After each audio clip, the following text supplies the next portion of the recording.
요한일서 1장 1절에서 10절입니다.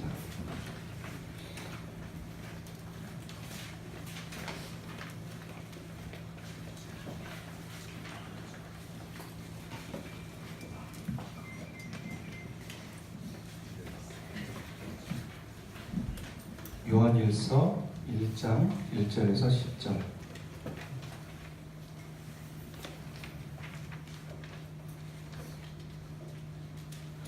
저와 여러분이 교독하여 있죠. 1절 제가 읽고 2절은 여러분이 읽어도 되겠습니다. 요한일서 1장 1절에서 10절. 태초부터 있는 생명의 말씀에 관하여는 우리가 들은 바요 눈으로 본 바요 자세히 보고 우리의 손으로 만진 바라. 생명이 나타내신 바가 되시라. 이 영원한 생명을 우리가 보았고 전하여 너희에게 전하니 이는 아버지와 함께 계시다가 우리에게 나타내신 바가 되시라. 우리가 보고 들은 바를 너에게도 전함은 너희로 우리와 사귐이 있게 하려 함이니 우리의 사귐은 아버지와 그의 아들 예수 그리스도와 더불어 누림이라. 우리가 이것을 쓰면 우리의 기쁨이 충만하게 하리라. 우리가 그에게서 듣고 너에게 전하는 소식은 이것이니 곧 하나님은 빛이시라 그에겐 어둠이 조금도 없으시다는 것이니라.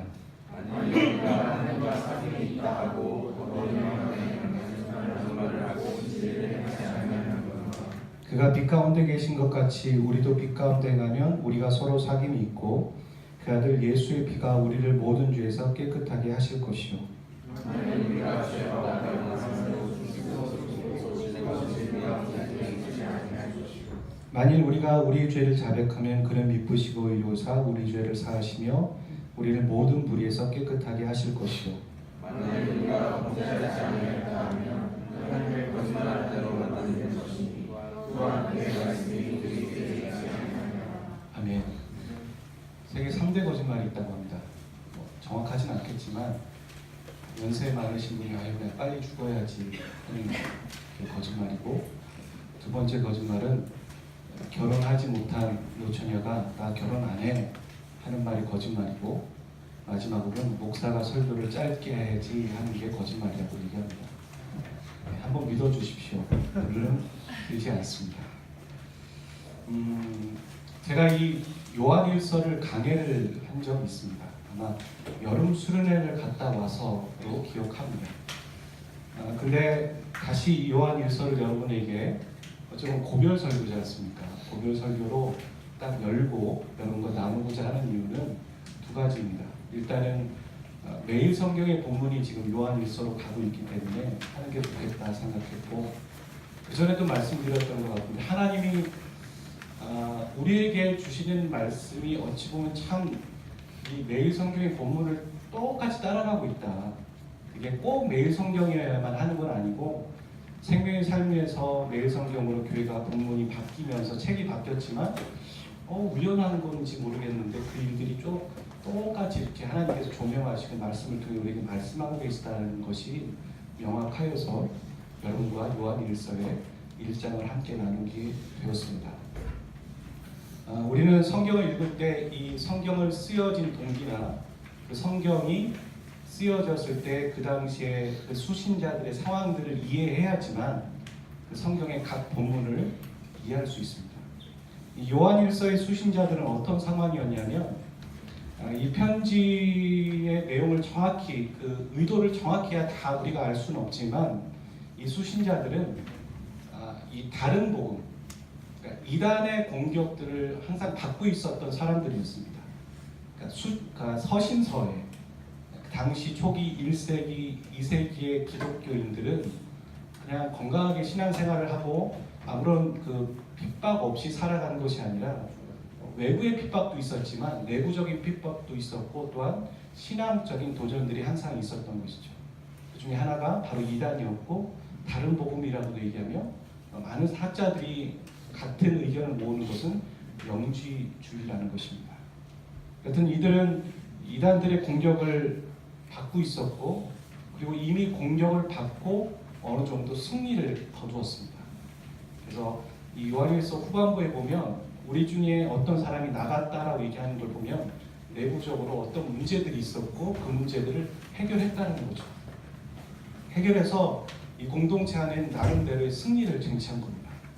우리 안에 어떤 문제가 있었는데 그 문제가 해결되었고 그 문제는 이단의 문제였고 그 사람들이 나갔기 때문에 우리는 승리를 쟁취했다. 그렇게 말하고 있는 것이죠. 여러분 생각해 보세요. 오랜 시간을 겪어서 어려운 문제를 해결했고 그 문제에 우리가 기뻐할까요? 우리 안에 있는 내부적인 문제 때문에 힘들었는데 그것 때문에 승리를 거두었기 때문에 우리는 기쁜 마음이 먼저 들까요? 그렇지 않죠. 먼저는 아픔이고 그 다음은 상처이고 그들의 마음 안에 그 공동체 안에는 의심이 들 것입니다. 저 사람도 또 다른 사람 아닐까? 이 사람은 어떤 사람이지? 그 과정을 겪으면서 상처가 있고 그 과정 가운데서 의심이 들고 아픔이 있는 것이죠. 아, 우리 승리를 쟁취했어. 우리가 이단과 싸워서 우리 내부적으로 이겼어. 그런 기분이 먼저일까요? 그렇지 않습니다. 사람이라면 상처에 대한 아픔, 의심, 고통, 어려움들이 먼저일 것입니다. 그런 교회 공동체에게 요한은 편지 쓰고 있습니다. 요한은 이렇게 편지를 쓰고 있는 겁니다. 요한일서를 통해서. 그러면서 그 교회가 가져야 될, 교회라면 사람 한 사람 한 사람이죠. 신앙인들이 가져야 될 아주 기본적인 베이직이 되는 신앙이란 이런 겁니다. 기본으로 돌아가십시오라고 하면서 제시하고 있는 게 크게 두 가지입니다. 요한일서에서. 첫 번째는 뭐냐면 하나님을 사랑하는 것. 두 번째는 뭐냐면 형제를 사랑하는 겁니다. 여기서 형제라 하면 아시겠죠? 성경에서 형제라는 얘기는 형제 자매를 얘기하는 줄임말입니다. 오해하지 마십시오. 왜 자매는 안 껴주냐고 얘기하는데 그 안에 가로 열고 자매 가로 닫고가 들어가 있는 것이죠. 그래서 형제를 사랑하는 것과 하나님을 사랑하는 것의 신앙의 기본이라고 얘기하는 것이죠. 근데 오늘 본문의 1장 1절부터 10절은 하나님을 사랑하는 것이 어떻게 하는 것인지 구체적으로 우리에게 얘기를 하고 있습니다. 하나님과의 관계, 하나님을 사랑하는 것은 어떻게 하는 것인지에 대해서 얘기할 때 요한은 하나님 하면 여러분 생각하시는 게 무엇일까요? 우리가 기도할 때 하나님 하면서 수식어로 붙이는 보통 단어는 무엇입니까? 아버지. 아버지. 답변하시네요. 네. 또 뭐가 있을까요? 하참. 참? 참 하나님? 하참? 네, 안 듣겠습니다. 또 뭐가 있을까요? 사랑의 하나님, 또 뭐 풍성하신 하나님, 은혜의 하나님.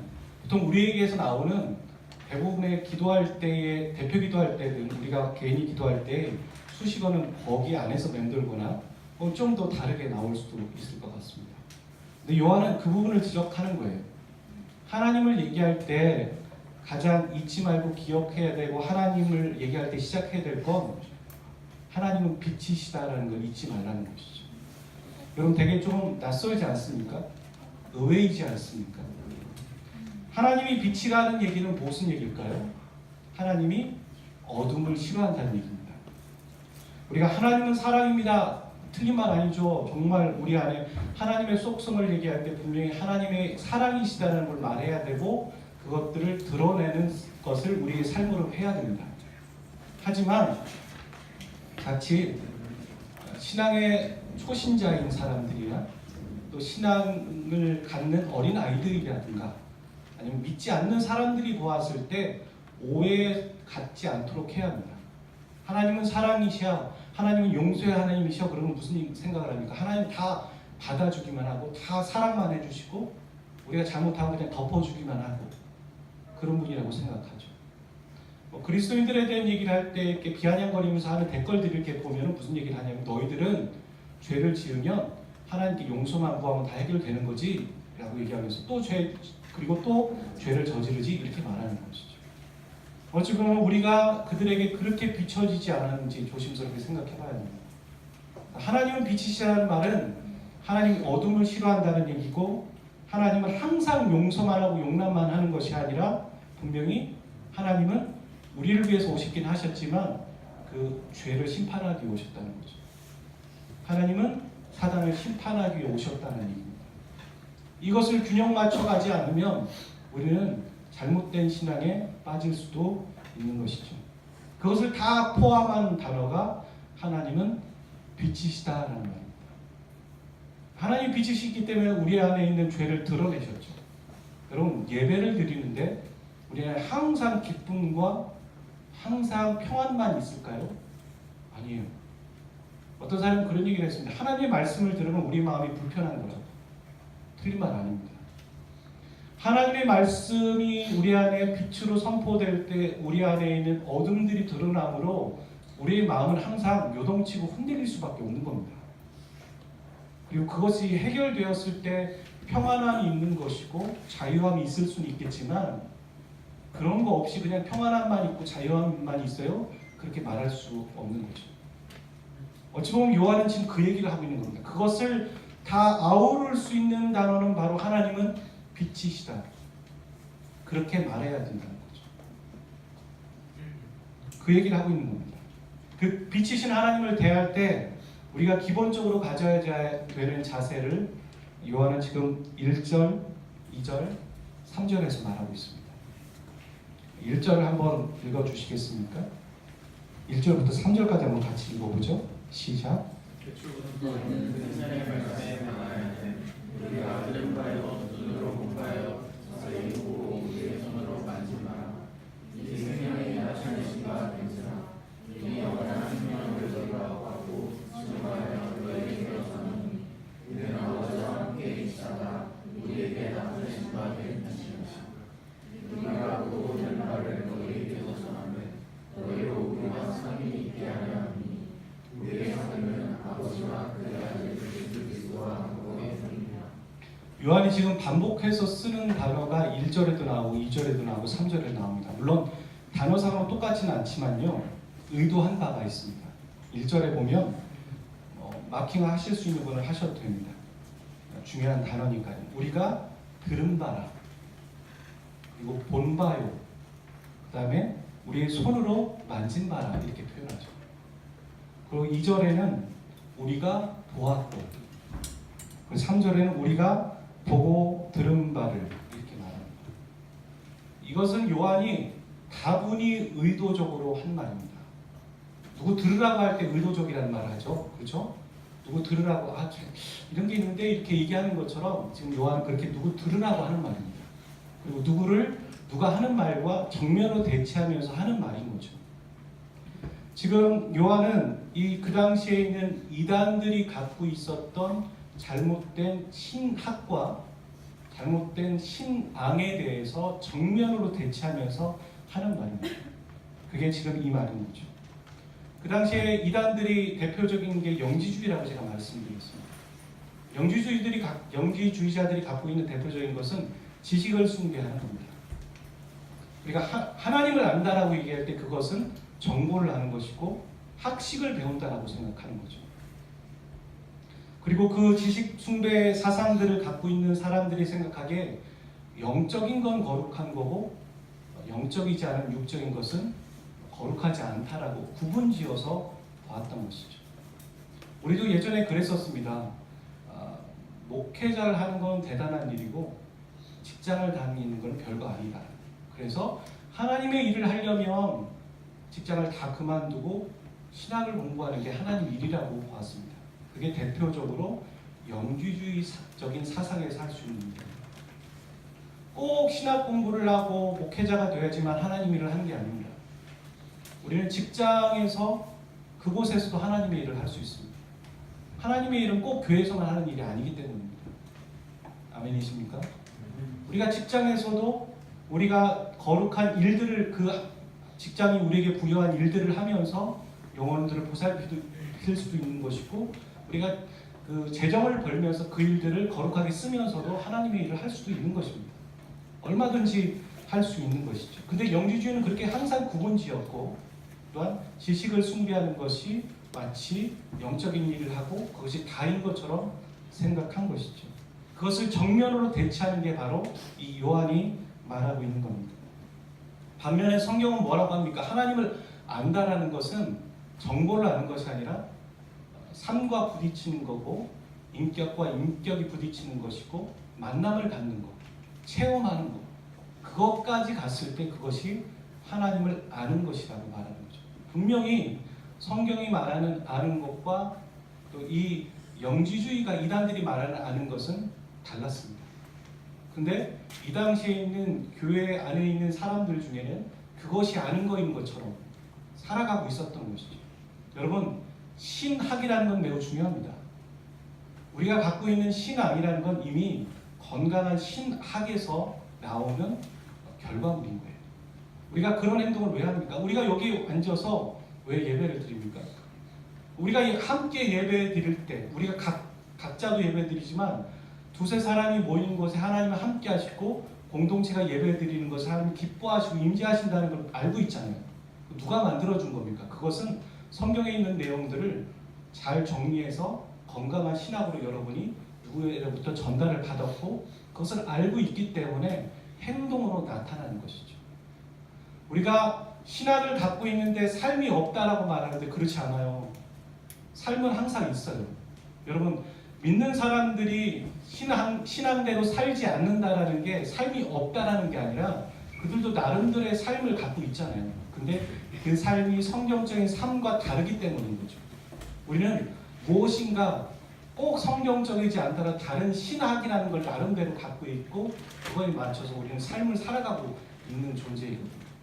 근데 지금 이단들은 그런 신학을 갖고 있었고 그런 삶을 살고 있었는데 요한일서에 보면 하나님은 사랑한다고 하는데 형제를 사랑하는 것을 등한시하고 있었던 거예요. 여러분, 십자가라는 건 그런 거잖아요. 수직과 수평이 만나요. 근데 이 수직이 잘 되면은 수평은 가끔 소홀해져도 된다라고 생각하는 것 같은데 성경은 뭐라고 합니까? 예수님은 그 10계명과 구약에 나오는 수많은 율법들을 딱 두 가지로 정리하셨잖아요. 하나님을 사랑해라. 그리고 첫 번째 계명은 두 번째 계명과 똑같은데 내 이웃을 사랑하라. 그거죠. 그러니까 내가 하나님을 사랑한다고 하면서 이웃을 사랑하지 않는다면 모두 사랑하지 않는 겁니까? 이 문제도 문제가 있다는 얘기인 거죠. 근데 교회 신앙생활을 하는 사람들의 문제는 이것이 잘 되면 이거는 좀 상관없다라고 보는 거예요. 큰 문제입니다. 심지어는 어떤 사람들은 이것을 위해 오는 거죠. 이것은 없고 그것 또한 문제인 거죠. 이게 바로 시작되었을 때 나를 바라보는 나의 모습과 내가 다른 사람을 바라보는 모습은 건강하게 정리되기 시작하는 것이죠. 요한은 지금 그것들을 우려하면서 정면으로 대치하고 있는 겁니다. 예수님을 우리가 듣고 보고 만졌다고 얘기하는 것은 하나님이 빛이시라는 그 하나님을 인격적인 만남을 가져야 된다는 얘기를 하고 있는 것이죠. 이것이 오늘 우리가 추구해야 되는 하나님에 대한 신앙의 본질입니다. 하나님을 안다는 건 단지 지식을 습득하는 게 아니에요. 성경 공부해서 단어 하나를 알고 그 문제의 답을 풀었다는 얘기가 아니에요. 혹은 우리가 난 이 공부했고 이 공부했고 이 공부해서 수료했다라고 얘기하는 게 안다는 게 아니에요. 그게 아는 것이 아니라 내가 지금 오늘 그분과 인격적인 만남을 가질 수 있으며 갖고 있냐가 진정한 신앙인 것이죠. 어떤 금메달리스트가 어떤 리포터가 금메달리스트하고 집에 갔대요. 그랬더니 그 금메달리스트가 유명한 사람들인데 엄청난 금메달을 따려면 어마어마한 메달, 은메달, 동메달 수많은 그 메달을 땄을 거 아니에요. 집에 들어갔더니 메달이 아무것도 없더라는 거예요. 리포터가 물었습니다. 왜 메달이 하나도 없습니까? 그랬더니 나는 예전에 땄던 그 메달에 만족함으로 지금을 안주하고 싶지 않아서 그 메달을 다 치웠습니다. 그렇게 말을 하더라고요. 그 논리도 나름의 이유가 있고 타당하다고 저는 생각합니다. 우리가 예전에 이랬지, 내가 예전에 이런 신앙을 가졌지, 역사를 되돌아보고 나의 과거를 되돌아보는 것도 의미가 있지만 항상 거기에 머물면서 내가 지금은 어떠치를 놓친다면 그것이 바로 박물관에 있는 신앙과 똑같은 거죠. 하나님은 그런 하나님이 아니십니다. 과거의 하나님이 아니라 오늘 지금 여기에 임재하고 계신 하나님이십니다.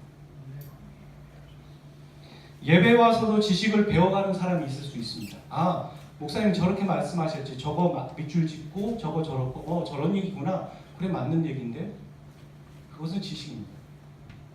하지만 어떤 사람은 예배에 와서 하나님을 만나고 돌아갈 것입니다. 그리고 돌아갔기 때문에 인격적인 결단을 하고 만남을 가져서 삶을 살아내는 사람도 있는 겁니다. 오늘날 교회는 왜 세상으로부터 지탄을 받습니까? 알면 있는데, 지적인 알면 엄청 있거든요. 교회 안에 엄청난 성경 프로그램이 있습니다. 엄청난 공부가 있고 문화 강좌도 있습니다. 근데 그렇게 살아가는 삶이 없기 때문이라는 거예요. 그래서 교회는 지탄을 받고 있습니다. 근데 참 아이러니하죠? 우리가 1년이면 52주 쉬운 2번 이상을 예배를 드리고 있는데 어떻게 삶이 변하지 않을까요? 어떻게 항상 그 자리에 있을까요? 그가 구원받지 않은 사람이던가 아니면 그가 인격적인 만남을 갖고 있지 않기 때문입니다. 예전엔 그랬는지 모르겠어요. 예전에. 하지만 적어도 오늘은, 그리고 최근에는 또 그 일을 저지르기 그 전에는 당분간은 인격적인 만남을 갖지 않았던 것이죠. 여러분 생각해 보세요. 인격과 인격이 만나는데 사람이 안 변하겠습니까? 우리가요, 존경하는 사람이 있으면 그 존경하는 사람을 따를 수밖에 없는 거예요. 안 따르고 싶어도 따를 수밖에 없어요. 인격이 훌륭하다면. 그분을 배워가고 그분을 닮아가고 알아가고 싶은 거죠. 막 정말 말도 안 되는 사람이라면 쳐다보지도 않겠지만 인격과 인격이 만나면 어떻게든 변하기 마련인 거예요. 흉내라도 내고 따라가기라도 하는 것이죠. 그런데 어떤 사람도 아니고 인품이 좋은 훌륭한 사람도 아니고 살아계신 하나님을 인격적으로 만났는데 우리 삶이 안 변할까요? 어떻게 안 변할까요? 그게 가능할까요? 하나님에게 문제가 있을까요? 하나님에게서 문제를 찾는 것 자체가 이상한 거죠. 우리는 하나님과 인격적인 만남을 갖고 있지 않다는 얘기입니다. 그 얘기는 오해하지 마십시오. 우리가 조금씩 변하고 있는 과정까지 무시한다는 얘기가 아니에요. 하지만 우리가 이 말씀을 나눴을 때 우리 안에 찔림이 있다면 우리는 지금 가던 길을 멈추고 되돌아봐야 되는 것이죠.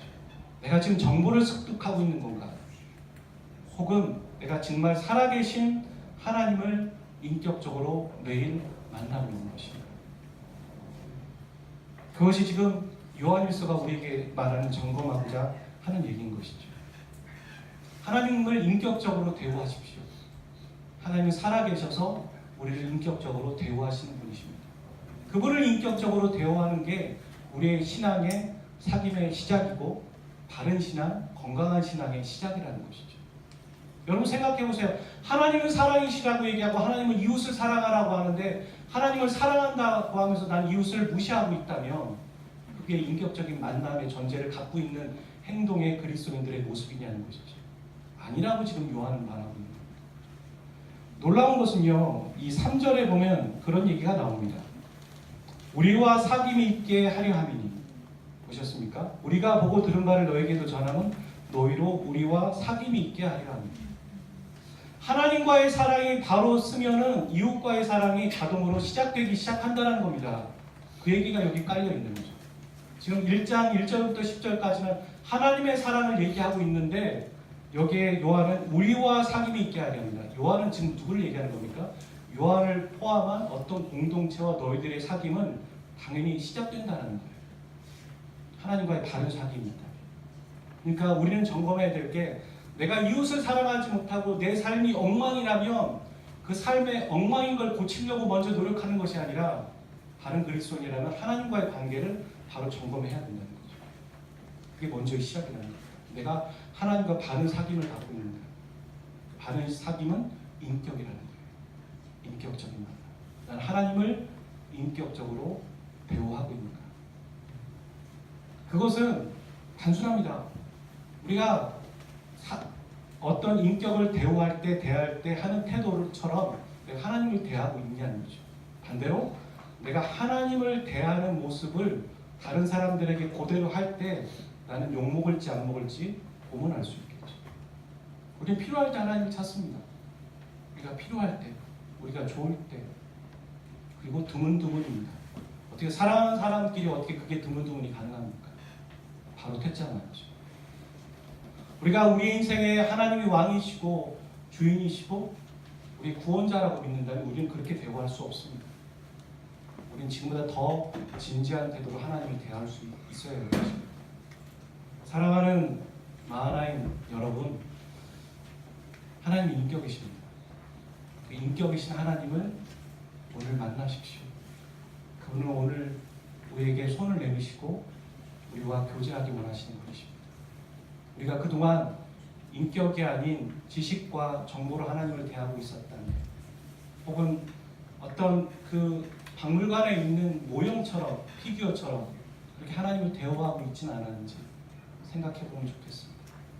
그리고 우리의 입을 열어서 하나님, 제가 하나님과 오늘 정말 교제하고 사귐을 갖기를 원합니다.